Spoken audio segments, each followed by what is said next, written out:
here with one of our traditional pieces. We always do, so we'll get there in just a second, but I do want to give some shout outs and thank yous. First of all, I would like to thank all of you for being here tonight, supporting your students as they pursue this musical journey. We've seen a whole range and what can happen from the very beginning with our beginning students all the way up to where we are here. And so thank you all so much for your support of this program. That is what makes it such a strong program, and that is the reason why we have standing room only in here, is because we have so many successful kids. I apologize for that, by the way. They put out all the chairs they had. So thank you for those of you who are standing. We appreciate it. Also want to give a thank you to our administration, Mr. Jagarent, our principal, Mr. Jeff Iguli, our vice principal, Mr. Tyler Roberts, our dean of students, who are very supportive of what we do here. I also want to thank the students, these students all over the place. Symphonic, you can come on and make yourselves comfortable. Yeah, give them a hand. They work very hard.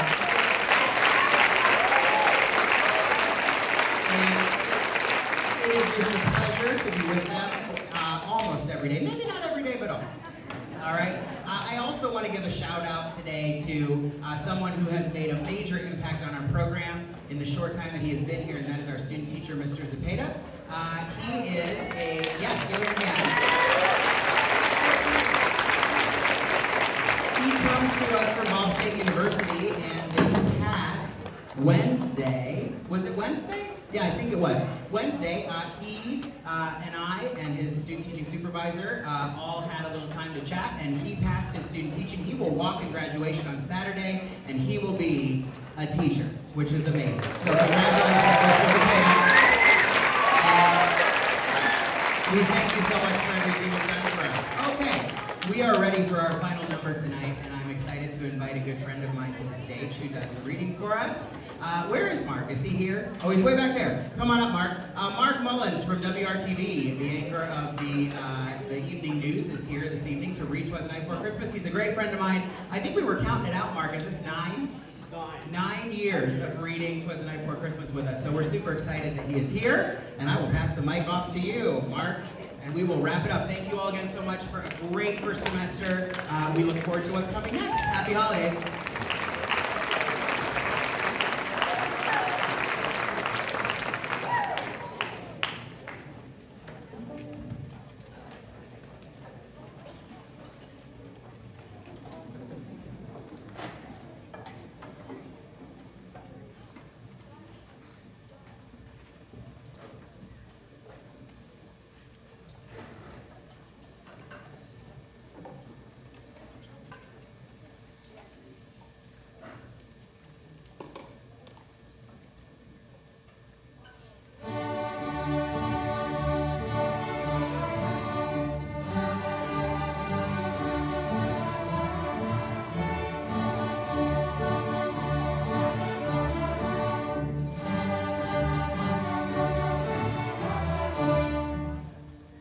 The night before Christmas, when all through the house, not a creature was stirring, not even a mouse.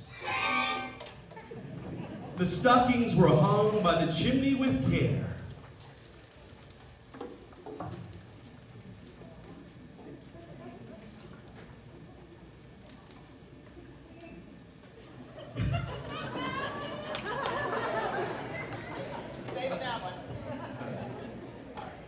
In hopes that St. Nicholas soon would be there.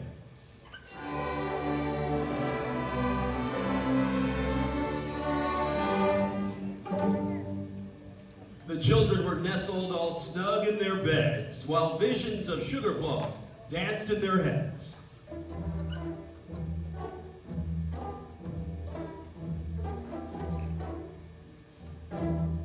And Mama in her kerchief and I in my cap had just settled our brains for a long winter's nap.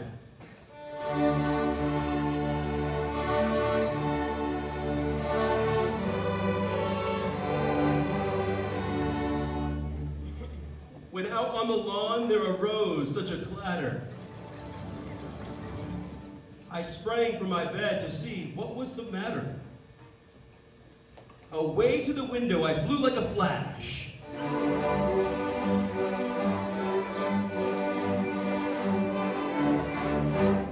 Tore open the shutters and threw up the sash. The moon on the breast of the new fallen snow gave the luster of midday to the objects below.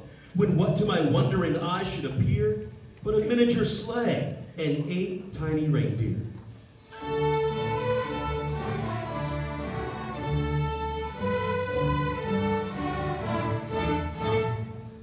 With a little old driver so lively and quick, I knew in a moment it must be St. Nick.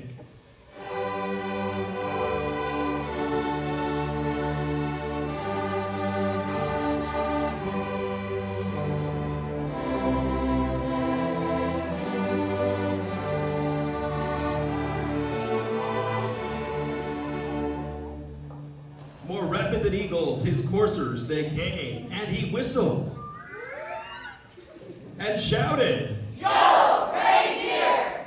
and called them by name. Now Dasher, now Dancer, now Prancer and Vixen, on Comet, on Cupid, on Donner and Blitzen, to the top of the porch, to the top of the wall. Now dash away, dash away, dash away all. As dry leaves that before the wild hurricane fly.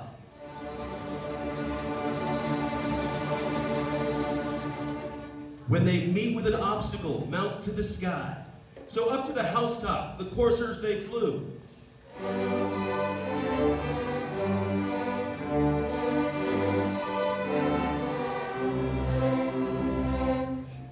With the sleigh full of toys and St. Nicholas too.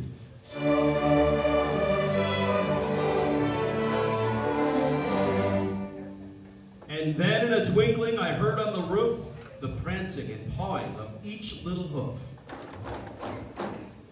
As I drew in my head, I was turning around.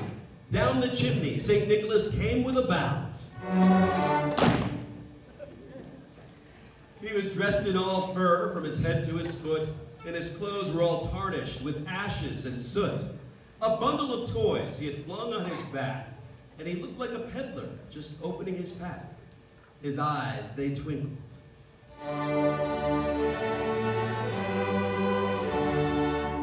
His dimples, how merry.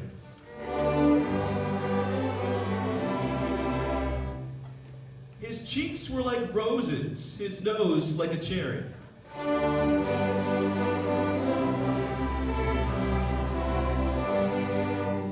His droll little mouth was drawn up like a bow,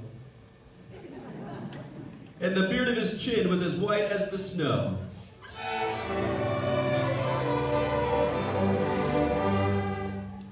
The stump of a pipe he held tight in his teeth, and the smoke it encircled his head like a wreath.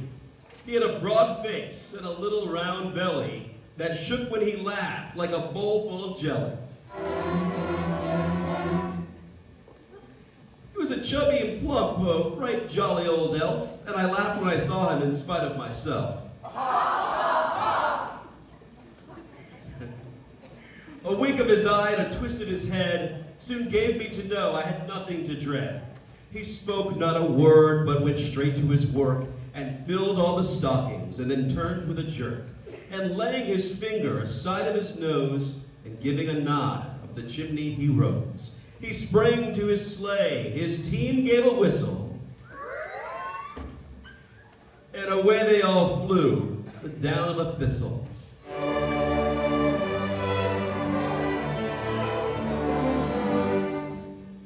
But I heard him exclaim ere he drove out of sight, "Merry Christmas to all, and to all a good night."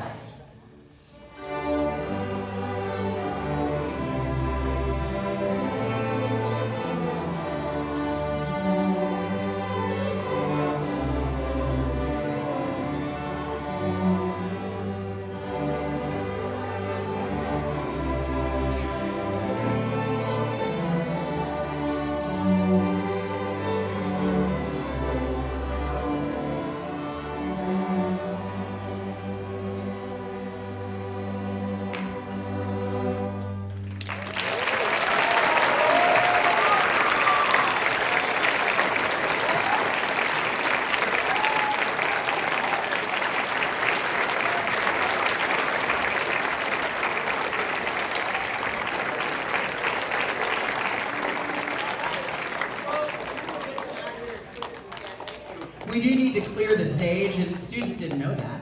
But I know, right? What I'm gonna ask you to do is go back and we'll get your instruments put away, and then I need you to come, and 6th graders can help with this, beginners, Philharmonic as well. Let's get our instruments put away, make sure everything's back so we don't have a huge mess.